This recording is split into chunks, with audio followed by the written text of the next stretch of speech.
Hello दोस्तों, welcome to Hindi code class. पिछले lecture में हमने अपने रियल बैंकिंग एप्लीकेशन में Redis based distributed lock implement किया था, जिससे high concurrency scenario efficiently handle किया जा सके। अब आज के लेक्चर में हम ELK स्टैक के थ्रू सेंट्रलाइज्ड लॉगिंग इंप्लीमेंट करेंगे, बट हमेशा की तरह इंप्लीमेंटेशन से पहले कॉन्सेप्ट को डिटेल में समझेंगे। ठीक है, तो सबसे पहले बात करते हैं ELK स्टैक की। तो ये जो हम ELK बोलते हैं, ये कोई सिंगल टूल नहीं है, किसी सॉफ्टवेयर का नाम नहीं है, बल्कि ये एक powerful logging and monitoring platform है जो एप्लीकेशन के लॉग्स को कलेक्ट करता है, प्रोसेस करता है, देन स्टोर करके सर्च एंड विजुअलाइज करने के लिए यूज किया जाता है। ठीक है, अब ये जो ELK है, मैंने बताया कि ये सिंगल सॉफ्टवेयर नहीं है, तो ये ELK क्या है, तीन कंपोनेंट, तीन सॉफ्टवेयर का एक कॉम्बिनेशन होता है, जो है इलास्टिक सर्च, लॉगस्टेस एंड किवाना। ठीक है, अब यहाँ पर जो इलास्टिक सर्च है, उसका काम है लॉग को इफिशिएंटली स्टोर करना एंड उन पर बहुत ही फास्ट सर्चिंग प्रोवाइड करना। इसके बाद मैं जिस लॉगस्टेस की बात कर रहा हूँ, ये क्या करता है, ये सोर्स से मतलब किसी पर्टिकुलर जगह से लॉग्स कलेक्ट करता है एंड उसे ट्रांसफॉर्म करता है। देन जो किवाना होता है, वो उन लॉग्स को डैशबोर्ड्स, चार्ट्स, विजुअल रिपोर्ट्स इनके थ्रू डिस्प्ले करता है। ठीक है, इसका मतलब है कि अगर हमें अपने किसी भी एप्लीकेशन में ELK स्टैक को इम्प्लीमेंट करना है, तो हमें इन तीन पावरफुल टूल को कॉन्फ़िगर करना पड़ेगा। मतलब ये तीन पावरफुल टूल काम करेंगे, बट यहाँ पर क्या है, ऐसा नहीं है कि हर एप्लीकेशन में इन तीनों टूल का यूज होता हो। आजकल दूसरे टूल भी यूज होते हैं, लाइक ओपन सर्च डैशबोर्ड, या ग्राफाना के साथ लोकी, या डेटाडॉग, इस तरह की काफी सारी चीजें यूज होती हैं। ठीक है, मतलब आपके एप्लीकेशन में ELK यूज होगा या नहीं होगा, ये कंप्लीटली डिपेंड करता है एप्लीकेशन के आर्किटेक्चर में, स्केल में एंड बिजनेस रिक्वायरमेंट में। अब आप अपने एप्लीकेशन में किसी भी प्लेटफॉर्म का यूज करते हो, सारे प्लेटफॉर्म का अपना एक अलग एडवांटेज है, अलग यूज केस है, but logging, monitoring and trouble shooting के लिए जो कोर ऑब्जेक्टिव है वो लगभग सबका सेम होता है। ठीक है, अब इस ELK को कैसे इम्प्लीमेंट करना है, इसको स्टेप बाय स्टेप देखते हैं। मतलब हम जिन तीन सॉफ्टवेयर की बात कर रहे थे, तीन टूल की बात कर रहे थे, इनको कैसे कॉन्फ़िगर करना है इसको हम देख लेते हैं। बट उससे पहले हम देख लेते हैं कि हमने अपने API गेटवे में क्या क्या चीज़ें ऐड की थी। तो API गेटवे में हमारे पास ये दो क्लासेस थी, मतलब ये फिल्टर क्लासेस हैं, एंड इनके अंदर हमने कुछ लॉग लगा रखा है, लॉग कर रखा है। यहाँ पर आप देखोगे हम हर incoming and outgoing request and response पर लॉग कर रहे हैं। मतलब हर रिक्वेस्ट के लिए एक यूनिक रिक्वेस्ट ID जनरेट कर रहे हैं। इसके साथ ही रिक्वेस्ट लेटेंसी भी यहाँ पे कैलकुलेट कर रहे हैं। मतलब यहाँ पर हम कैलकुलेट कर रहे हैं कि किसी भी रिक्वेस्ट को कंप्लीट होने में कितना टाइम लगा एंड उस लेटेंसी का लॉग मेंटेन किया गया है। ठीक है, एंड दूसरी क्लास देखेंगे आप, मतलब ये भी एक फिल्टर क्लास ही है, एंड यहाँ पर कोरिलेशन ID का यूज कर रहे हैं। मतलब इसमें हम पहले चेक कर रहे हैं कि जो रिक्वेस्ट आई है उसमें कोरिलेशन ID है या नहीं है। अगर कोरिलेशन ID नहीं मिलती है तो एक नई कोरिलेशन ID जनरेट करते हैं, देन उसे रिस्पॉन्स में ऐड कर देते हैं। जिससे क्या होता है, अगर कहीं पे भी किसी भी माइक्रो सर्विस में एरर आती है, किसी भी जगह एरर आती है, तो इस कोरिलेशन ID के थ्रू हम ट्रैक कर पाते थे कि जो पर्टिकुलर रिक्वेस्ट ID है उसका फ्लो क्या है, किस किस सर्विस से पास हुई है, कहाँ क्या काम हुआ है, सब चीज़ें हमें पता चल जाती थी। तो ये था इन दोनों का यूज। अब ELK के केस में ये दोनों सर्विसेज अभी कुछ भी कंट्रीब्यूट नहीं कर रही हैं। मतलब यहाँ पे कहीं पे भी ELK नहीं है, ये सिर्फ application level logging and tracing है। इसका अभी डायरेक्ट ELK स्टैक के साथ कोई भी कनेक्शन नहीं है। ठीक है, तो अब हम यहाँ पर ELK स्टैक को इम्प्लीमेंट करेंगे। तो कैसे करना है मैं स्टेप बाय स्टेप आपको बताता हूँ। सबसे पहले तो आपको ये समझना पड़ेगा कि किस माइक्रो सर्विस में ELK स्टैक की ज़रूरत है, मतलब किस सर्विस के लिए आपको लॉगिंग एंड मॉनिटरिंग इम्प्लीमेंट करना है। तो देखो, जो कोर सर्विस होती हैं, जो कोर बिजनेस माइक्रो सर्विस होती हैं, उनके अंदर आपको लॉगिंग एंड मॉनिटरिंग करने की ज़रूरत होती है। तो जितनी भी आपके एप्लीकेशन में ऐसी माइक्रो सर्विस हैं, like account micro service, transaction micro service, customer micro service, इस तरह की जो भी micro service, core micro service होती हैं, उनके अंदर हमें ELK स्टैक को कॉन्फ़िगर करना होता है। ठीक है, एंड दूसरी चीज़, हम अलग अलग माइक्रो सर्विस में काम जरूर करते हैं, लेकिन जो कोड होता है वो मोस्टली सेम ही होता है। थोड़ी बहुत चेंजेस होते हैं, थोड़ी बहुत लाइंस चेंज होती हैं, बाकी कोड सेम होता है। तो मैं आपको एक में करके बताता हूँ, उसी तरह से आपको सारी माइक्रो सर्विस में कर लेना है। तो मैं आऊँगा, मैं सबसे पहले ये अकाउंट माइक्रो सर्विस में ही बता देता हूँ। इसे ओपन करिए एंड इधर आपको सबसे पहले एक डिपेंडेंसी की ज़रूरत पड़ती है। तो मैं pom.xml ओपन करता हूँ इधर हम एक डिपेंडेंसी ऐड कर देंगे कहीं पे भी, यहाँ जगह बनाइए एंड टैग लगाएंगे डिपेंडेंसी। देन इसमें आपको दो चीज़ें देनी होती हैं, group ID and artifact ID. तो ग्रुप आईडी, अब यहाँ हम डिपेंडेंसी किस चीज़ की दे रहे हैं, तो देखो हमें करना क्या है, हमारे पास अभी जो लॉग प्रिंट होते हैं, मतलब कंसोल जब हम एप्लीकेशन रन करते हैं तो कंसोल में लॉग प्रिंट होते हैं, तो वो एक प्लेन लॉग है। उसमें अभी कुछ चीज़ आपको सर्च करनी है तो नहीं कर पाओगे, क्योंकि हजारों लाखों लाइन होती हैं, उनके बीच में अगर कोई लाइन कुछ चीज़ भी अगर आपको ट्रैक करनी है तो आप नहीं कर पाओगे।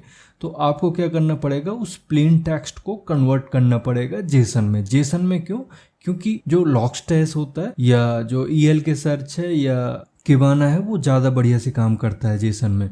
तो जो हम ये डिपेंडेंसी लगा रहे हैं वो क्या काम करेगी, मतलब हर डिपेंडेंसी, हर लाइब्रेरी के पास वो कुछ क्लासेस होती हैं, इंपॉर्टेंट क्लासेस होती हैं एंड उनका कुछ स्पेसिफिक काम होता है। तो यहाँ पर जो हम डिपेंडेंसी लगाएंगे उसके अंदर हमें जो क्लासेस मिलेंगी वो क्या करेगा, जो लॉगस्टेस में काम करना है, लॉगस्टेस में काम करने से रिलेटेड क्लास प्रोवाइड करती है। मतलब लॉगस्टेस से कनेक्ट करना, उसको डेटा भेजना, प्लेन टेक्स्ट को जेसन में कन्वर्ट करना, इस तरह की काफ़ी सारी चीज़ें कर पाती है। तो वो कौन सी डिपेंडेंसी, डिपेंडेंसी का नाम है net.logstash.logback। तो इसी का यहाँ पे यूज कर लेंगे, net.logstash.logback। ठीक है, देन देना है आपको आर्टिफैक्ट आईडी। तो इधर टैग लगाएंगे आर्टिफैक्ट एंड यहाँ देंगे logstash-logback-encoder। ठीक है, अब ये डिपेंडेंसी पेरेंट से नहीं आएगी, यहाँ पर हमें वर्जन इसको खुद से देना पड़ेगा। तो वर्जन इसमें 8.1, देन करेंगे सेव। अब जैसे ही आप इसको सेव करते हो ऑटोमेटिकली ये सारी लाइब्रेरी डाउनलोड कर देगा इससे रिलेटेड, मतलब आपका इंटरनेट ऑन होना चाहिए। ठीक है, अब मैं इसको थोड़ा समझा देता हूँ। यहाँ पर आप देख रहे हो हमने जो group ID and artifact ID use किए, इसमें दो कीवर्ड आपको दिख रहे होंगे, लॉगस्टेस एंड लॉगबैक। तो लॉगस्टेस एंड लॉगबैक क्या है, तो देखो लॉगस्टेस एंड लॉगबैक ये दोनों अलग अलग चीज़ें हैं। मतलब लॉगस्टेस के बारे में मैंने बताया कि ये ईएल के स्टैक का एक कंपोनेंट है, मतलब ये अलग टूल है। ठीक है, ये स्प्रिंग बूट से रिलेटेड नहीं है। बट जो लॉगबैक है ये स्प्रिंग बूट के अंदर है। स्प्रिंग बूट के अंदर कैसे आ गया ये, हमने तो डिपेंडेंसी ऐड नहीं की थी। तो आप जब अपने प्रोजेक्ट में स्प्रिंग वेब की डिपेंडेंसी ऐड करते हो तो स्प्रिंग वेब के अंदर मल्टीपल चीज़ें आती हैं। अब उन्हीं में से एक होता है लॉगबैक। मतलब आप अपने प्रोजेक्ट में कहीं पे भी अगर log.info या log.eder कुछ लिखते हो तो वो कैसे काम करता है, उसके लिए आपने कोई डिपेंडेंसी तो लगाई नहीं होती, तो वो इसी लॉग बैक के थ्रू काम करता है। मतलब ये वो कंपोनेंट है जो लॉग्स को मैनेज करता है, उसको प्रिंट करता है, सारी चीज़ें यही लॉग बैक ही देखता है। तो अभी क्या प्रॉब्लम है इसमें, लॉग बैक क्या करता है, आपके एप्लीकेशन से रिलेटेड जितने भी लॉग हैं वो कंसोल में या किसी फाइल में एक प्लेन टेक्स्ट में प्रिंट करता है, प्लेन टेक्स्ट में ही मैनेज करता है। तो हमें अब ये लॉग्स प्लेन टेक्स्ट में नहीं चाहिए, क्योंकि अब हमें इसको अच्छे से मैनेज करना है एंड इसके लिए हम ईएल के स्टैक यूज कर रहे हैं। तो ईएल के स्टैक को प्लेन टेक्स्ट नहीं चाहिए, उसे चाहिए जेसन में। बट जो लॉग बैक है वो जेसन नहीं समझता, वो प्लेन टेक्स्ट समझता है। तो दोनों की जो अंडरस्टैंडिंग है वो अलग अलग है। लॉगस्टेस जेसन में काम करेगा एंड जो लॉग बैक है वो प्लेन टेक्स्ट में काम करता है। तो इन दोनों की कंपैटिबिलिटी के लिए कि ये दोनों एक दूसरे को समझ पाए, मतलब लॉग बैक को बताने के लिए कि ये डेटा लॉगस्टेस को देना है एंड लॉगस्टेस को ये हम बता पाए कि ये डेटा आपको लॉग बैक से लेकर आना है।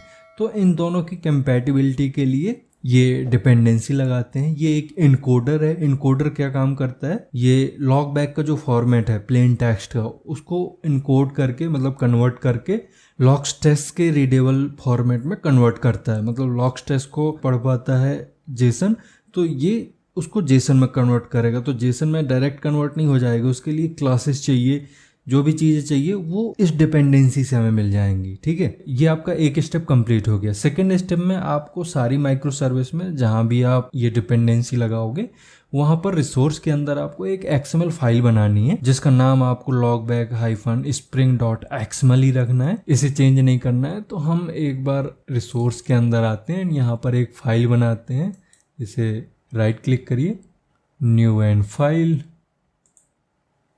इसका नाम दीजिए logback-spring.xml। And finish. अब ये एक्सएमएल क्यों हम बना रहे हैं, तो देखो स्प्रिंग बूट एप्लीकेशन में आप दो तरह से कॉन्फ़िगरेशन सेट करते हो। एक तो क्लास के थ्रू, मतलब कॉन्फ़िगरेशन क्लास बनाते हो उसके थ्रू कॉन्फ़िगरेशन सेट करते हो, वाईएमएल के थ्रू कॉन्फ़िगरेशन सेट करते हो, या फिर एक्सएमएल के थ्रू कॉन्फ़िगरेशन सेट करते हो। तो ये जो लॉग बैक है ये एक्सएमएल बेस्ड कॉन्फ़िगरेशन सपोर्ट करता है। ऐसा क्यों? क्योंकि देखो आपने एक चीज़ नोटिस की होगी कि जब भी आपका एप्लीकेशन रन होता है तो जो कॉन्फ़िगरेशन क्लास है, जो बीन है, वो रिजॉल्व होने से पहले ही काफ़ी सारा लॉग आ जाता है स्क्रीन में। तो इसका मतलब है कि आपकी वाईएमएल रिजॉल्व होने से पहले या कॉन्फ़िगरेशन क्लास रिजॉल्व होने से पहले जो लॉग बैक है वो इनिशियलाइज हो जाता है, मतलब वो काम करने लगता है अपना।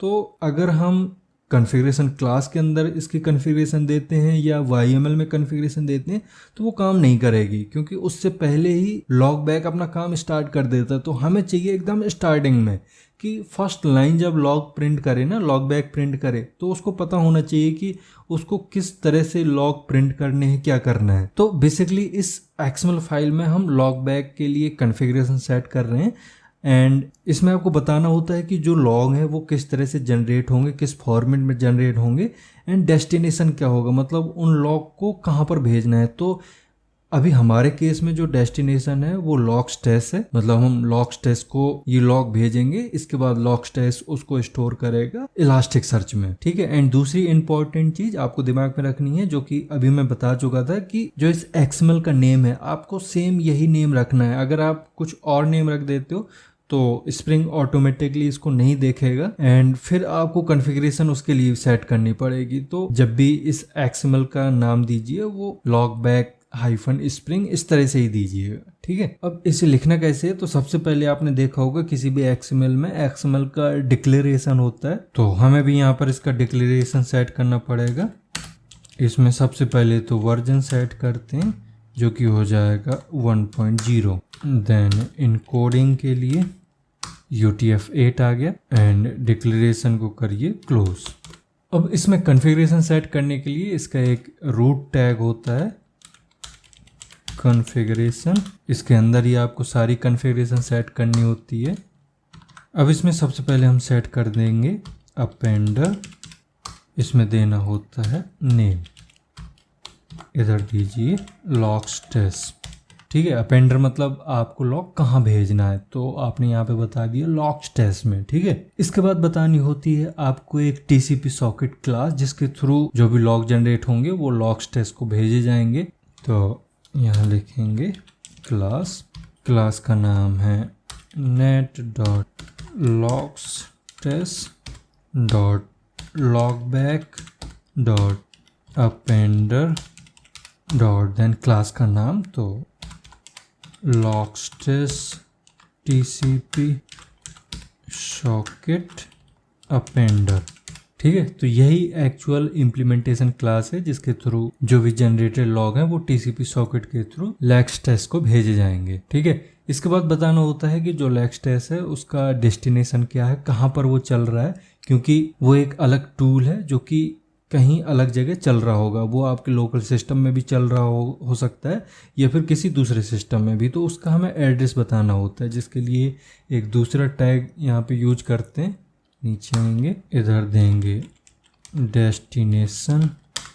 अब इधर डेस्टिनेशन में क्या डालेंगे, तो अभी हमने कहीं पे भी अपने लॉगस्टेस को स्टार्ट नहीं किया, रन नहीं किया, बट बेसिकली हमारे पास डॉकर है एंड डॉकर से सबसे इजी होता है, आप किसी भी टूल को अगर रन कराना चाहो तो जस्ट उसका इमेज पुल करिए एंड वो वहाँ पे रन होने लग जाएगा एंड उसका एक पोर्ट ओपन कर दीजिए एंड वो पोर्टल आपके होस्ट मशीन के साथ कनेक्ट हो जाएगा एंड काम करेगा। तो अभी हम डॉकर में उसको सेट कर देंगे, बट यहाँ पर अभी कर दीजिए लोकल होस्ट कॉलन 5000, ठीक है। ये डेस्टिनेशन हो गया। अब ये जो अपेंड है यहाँ पे ये हमने बंद कर रखा है, इसको बंद नहीं करना है एक्चुअली, बाद में बंद होगा, ठीक है। ये दो चीज़ें सेट हो गई। तीसरे में हमें इनकोडर सेट करना होता है, मतलब इसको बताना होता है, वो क्लास बतानी होती है जो प्लेन टेक्स्ट को कन्वर्ट करेगा जेसन में, या ये कहो कि लॉगस्टेस के कंपेटिबल फॉर्मेट में कन्वर्ट करेगा। तो यहाँ पे टैग देंगे इनकोडर। तो देखो यहाँ पर दो ऐसी क्लासेस हैं जो प्लेन टेक्स्ट को लॉगस्टेस फ्रेंडली फॉर्मेट में कन्वर्ट कर सकती हैं। बट मैं इसमें ऐसी क्लास का यूज करूंगा जिसको ज़्यादा कस्टमाइज किया जा सके। तो ये दो कौन कौन सी क्लासेस हैं, एक तो है लॉगस्टेस इनकोडर सिंपल, ठीक है, एंड दूसरी क्लास है logging event composite Jason encoder. तो हम इसी logging event composite Jason encoder का यूज करके प्लेन टेक्स्ट को जेसन में कन्वर्ट करेंगे एंड इसको कस्टमाइज भी कर सकते हैं, मतलब कस्टमाइज भी करेंगे, ठीक है। तो यहाँ पे लिखेंगे क्लास एंड ये सेम क्लास यहाँ से उठाते हैं एंड इसको कर देंगे इसमें पेस्ट, ठीक है। अब ये अपेंडर नहीं है, ये इनकोडर है, तो यहाँ से इसको कर देंगे चेंज, ठीक। यहाँ लिखिए encoder dot logging event composite Jason encoder, ठीक। देन जो क्लोजिंग टैग है वो अभी हम नीचे लगाएंगे, यहाँ चीज़ें सेट कर दी, मतलब इसको कस्टमाइज करना है अभी, जिसके लिए सबसे कोर टैग जो होता है वो है प्रोवाइडर्स। ये प्रोवाइडर नहीं प्रोवाइडर्स होता है, मतलब ये कंटेनर टैग की तरह काम करता है। इसके अंदर हम जो भी टैग लगाएंगे वो जेसन के अंदर इंफॉर्मेशन का काम करेगा, ठीक है। तो यहाँ पे अब हम इसको कस्टमाइज करेंगे, मतलब टैग देंगे मल्टीपल। सबसे पहले तो टाइम स्टैम्प, अब इसमें ये क्लोजिंग टैग देने की ज़रूरत नहीं है, इसको हम डायरेक्ट क्लोज कर सकते हैं। दोबारा डाल देंगे टाइम स्टैम्प एंड यहीं पे कर देंगे इसको क्लोज। इससे क्या होगा, लॉग जनरेट होने का एग्जैक्ट टाइम आ जाएगा जेसन के अंदर। देन अगर आपको कोई कस्टम फील्ड ऐड करनी है तो उसके लिए एक टैग होता है पैटर्न, इसके अंदर आपको फिर से देना पड़ेगा पैटर्न, मतलब पैटर्न के अंदर पैटर्न देना होता है एंड इसमें लिखना होता है कस्टम फील्ड, जिसके लिए कर्ली ब्रेसेस लगाइए। इसमें की का नाम दीजिए सर्विस, मतलब जेसन में की एंड वैल्यू होती है ना, तो उसमें से की का नाम आपने सर्विस दे दिया एंड वैल्यू में देना है कॉलन, इसमें दीजिए अकाउंट सर्विस, ठीक है। देन इस पैटर्न को कर दीजिए क्लोज एंड इस पैटर्न को हटाएंगे। इसके साथ ही यहाँ पे 2 बार पैटर्न ऐड हो गया, ठीक है, एंड यहाँ इसको करना है क्लोज। एंड इसी तरह से आप मल्टीपल टैग यूज कर सकते हो, like thread name, log name, message, MDC, इस तरह की चीजें आप दे सकते हो, ठीक है। देन लास्ट में जब आप सारी फील्ड ऐड कर लो, मतलब सारे टैग जो भी आपको ज़रूरत है, जो रिक्वायरमेंट है वो टैग कर लो, उसके बाद यहाँ पे इनकोडर को कर देंगे क्लोज एंड देन अपेंडर को करना है क्लोज, तो अपेंडर, ठीक है। बट अभी ये प्रोवाइडर भी ओपन है, प्रोवाइडर भी यहाँ पे क्लोज कर देते हैं, प्रोवाइडर्स, ठीक है। इसके बाद आपको यहाँ पे एक रूट लेवल इंफॉर्मेशन सेट करनी पड़ती है, तो रूट इसमें सेट कर दीजिए लेवल। अब इसमें लेवल में आप इन्फो, एरर कुछ भी सेट कर सकते हैं, मैं यहाँ पे इन्फो दूंगा एंड इसमें देना होता है आपको अपेंडर रेफरेंस, इसमें रेफ का नाम प्रोवाइड करिए लॉगस्टेस एंड यहीं पे इसको क्लोज भी कर देंगे, ठीक है। इसके बाद ये प्रोवाइडर नहीं लगेगा, प्रोवाइडर हमने ऊपर लगा दिया। अब इसमें ये कुछ इशू आ रहा है, वो इस वजह से आ रहा है क्योंकि यहाँ पे जो सीक्वेंस है इनके क्लोजिंग टैग का वो थोड़ी सा गलत हो गया है। यहाँ पर इनकोडर जो आएगा वो प्रोवाइडर के बाद आना चाहिए, इसको यहाँ से कट करिए एंड इसके बाद लिखिए, अब ये सही है, इसको करिए सेव। तो इस तरह से ये लॉग बैक कॉन्फ़िगरेशन आपकी कंप्लीट हो गई है। अब इस लेक्चर में इतना ही रहने देंगे, नेक्स्ट लेक्चर में हम लॉगस्टेस को इम्प्लीमेंट करेंगे, मतलब पहले तो डॉकर में उसको रन करेंगे, देन उसके लिए एक कॉन्फ़िग बनाएंगे जो कि प्रोजेक्ट से अलग होगा क्योंकि वो सॉफ्टवेयर अलग है, तो उसकी कॉन्फ़िगरेशन भी हमें इस बैंकिंग एप्लीकेशन से अलग करनी पड़ेगी, मतलब जिस बैंकिंग एप्लीकेशन में हम काम कर रहे हैं उससे बाहर उसकी कॉन्फ़िगरेशन सेट करनी पड़ेगी। तो वो कैसे करते हैं उसके लिए हम नेक्स्ट लेक्चर में देख लेंगे, क्योंकि हम मल्टीपल टूल मल्टीपल कंपोनेंट को एक साथ मर्ज नहीं करना चाह रहे हैं, क्योंकि इससे जो बिगनर लेवल के डेवलपर हैं या स्टूडेंट हैं उनको कन्फ्यूजन होती है कि लॉग टेस्ट में काम किया या लॉग बैक में काम किया। तो यहाँ पर हमने लॉग बैक में काम किया, मतलब हमने लॉग बैक को बताया है कि आपको कैसे इनकोडर का यूज करना है, क्या क्या जेसन में हमें रखना है, देन हमें लॉग को कहाँ भेजना है। ठीक है, तो अब मिलते हैं नेक्स्ट लेक्चर में। एंड अगर इस लेक्चर के थ्रू आपको चीज़ें समझ में आई हैं तो इसको लाइक करिए, एंड अगर अभी तक चैनल को सब्सक्राइब नहीं किया तो चैनल को भी सब्सक्राइब कर लें। Thank you.